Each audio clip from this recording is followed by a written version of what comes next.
J'ai fait des études d'art appliqué avant ma carrière en fait. Et pourtant, j'ai aucune skills artistique en fait. Je sais pas dessiner, je suis très mauvais là-dedans, je sais pas peindre.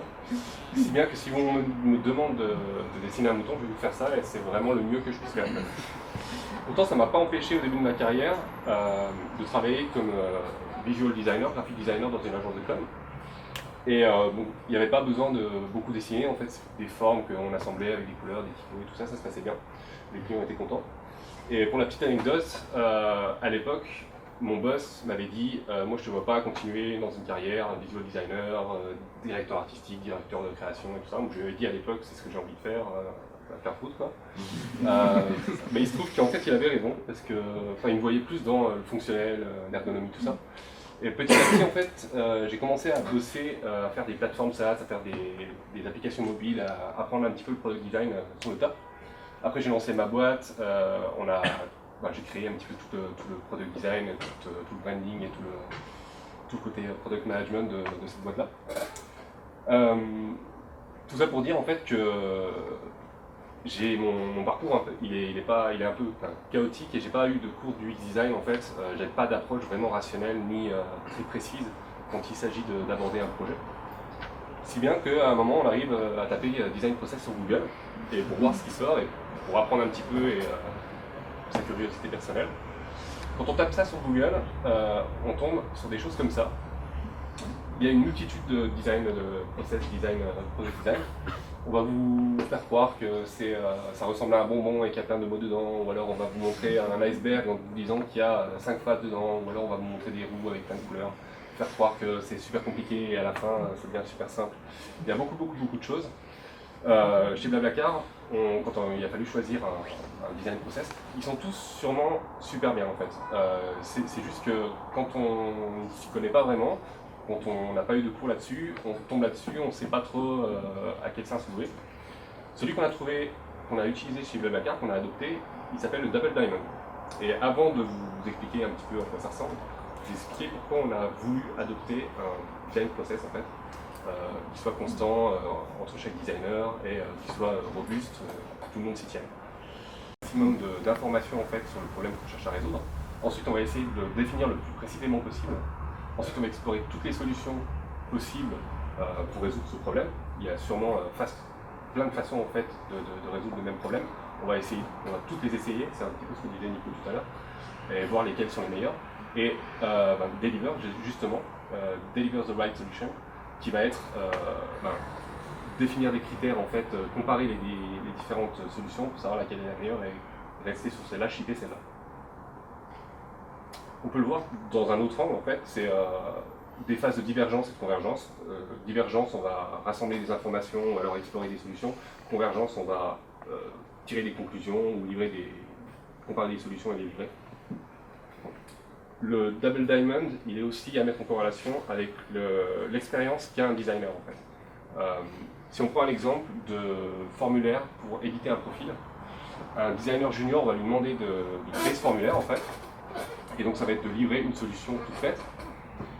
Quelqu'un d'un petit peu plus senior, on va lui demander d'explorer toutes les possibilités d'éditer son profil. Donc il y a un formulaire pour l'éditer, mais il y a sûrement d'autres choses. On peut faire une interface visible sur le profil public, on peut faire sûrement plein de choses. Quelqu'un d'encore plus senior, on va lui demander de créer des solutions pour améliorer l'authenticité des membres, des utilisateurs sur la plateforme. Et le point ultime des plus seniors des designers, on va leur demander d'eux-mêmes de comprendre qu'il y a des problèmes d'authenticité chez les utilisateurs de la plateforme. On peut aussi le voir comme différentes cases, différentes buckets qu'on va remplir avec différentes techniques de design. Là, je vous ai mis une liste. Elles ne sont pas classées par bucket spécifique. On peut imaginer qu'un MVP va se retrouver ici et qu'un POC va se retrouver à la fin du process. Il faut juste les voir comme des cases dans lesquelles on va ajouter des choses pour mener notre réflexion. Pour vous montrer un petit peu comment ça va s'appliquer, j'ai choisi un exemple tout simple, un peu débile, que tout le monde peut comprendre en fait, d'un objet que je trouve super bien designé. Une tapette à mouche. On va passer les différents steps de ce process de design pour comprendre un petit peu comment ça a été construit. Et donc premier step, discover the user point of view. On va prendre un témoignage en fait d'un de vos utilisateurs qui dit il y a beaucoup de mouches dans ma maison, elles m'agacent et j'aimerais m'en débarrasser. Souvent les projets naissent comme ça, un retour utilisateur, c'est comme ça et vous allez devoir faire tout le travail pour qualifier ce retour, pour savoir s'il est fréquent ou non et pour savoir si le problème est important ou non. Donc, prochaine étape, on va envoyer un sondage à tous nos utilisateurs pour leur demander à quel point les mouches vous agacent. On va voir que 3 utilisateurs sur 4 disent que les mouches sont vraiment agaçantes ou extrêmement agaçantes. Donc on va se dire que le problème n'est pas forcément isolé et que ça touche pas mal de personnes. On peut aussi agréger de la data et savoir qu'il y a 17 quadrillions de mouches dans le monde actuellement. Et donc se dire que c'est pas un problème qu'on va régler du jour au lendemain et que même dans 10 ans il y aura toujours ce problème de tuer les mouches. Voilà pour dernière étape de la phase de Discover. On va analyser les solutions existantes pour se débarrasser des mouches. Aujourd'hui, avant la tapette à mouche, c'était la main.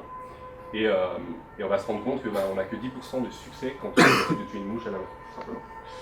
Voilà pour les phases de découvrir en fait le problème. On a rassemblé beaucoup d'informations qui étaient liées au témoignage qu'on avait reçu. Passons ensuite à la phase de définition du problème.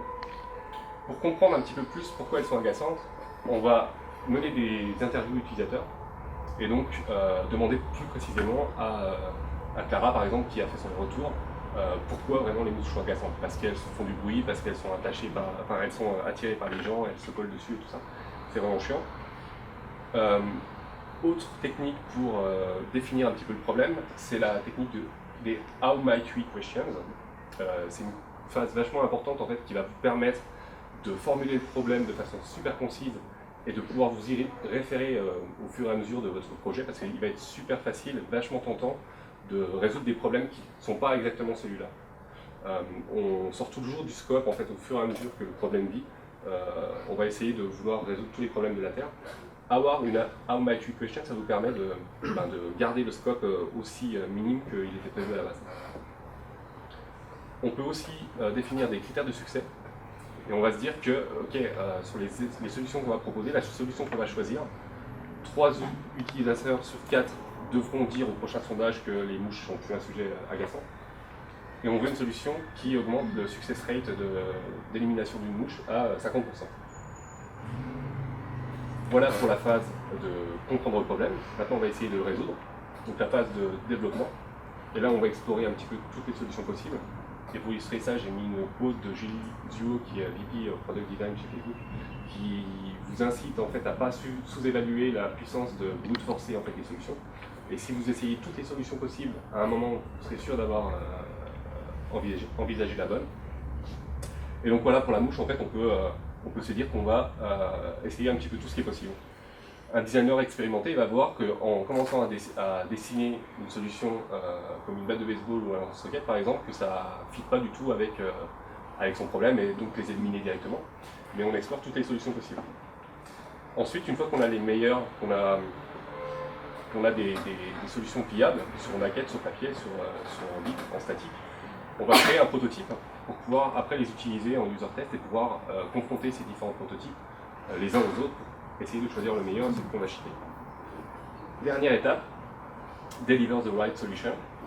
C'est ce que je viens de vous dire, en fait, on va comparer les différentes solutions et voir que la tapette classique à mouche, elle est légère, elle est flexible, elle est très accessible en termes de prix, elle est réutilisable. Il n'y a pas de problème de sécurité pour les enfants et elle n'a pas besoin de batterie. On reprend le diagramme d'Apple Diamond, on explique un petit peu toutes les solutions, toutes les techniques de design qu'on a utilisées le long du process. Et un dernier point là-dessus, j'ai lu la semaine dernière un article qui dit qu'il n'existe pas de design process. Donc j'étais un peu déprimé par rapport à mon talk cette semaine. Mais là où je rejoins en fait le point que l'auteur a écrit, c'est qu'il n'existe pas de recette magique en fait pour résoudre un problème. Ce qui va être intéressant, c'est de se dire il peut y avoir n'importe quoi dans ces cases.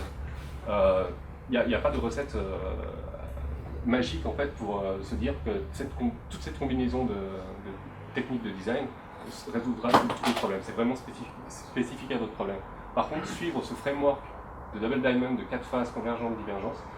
Ça va vous aider à amener votre interlocuteur ou les gens qui vont valider vos designs à mieux comprendre un petit peu là où vous vouliez aller.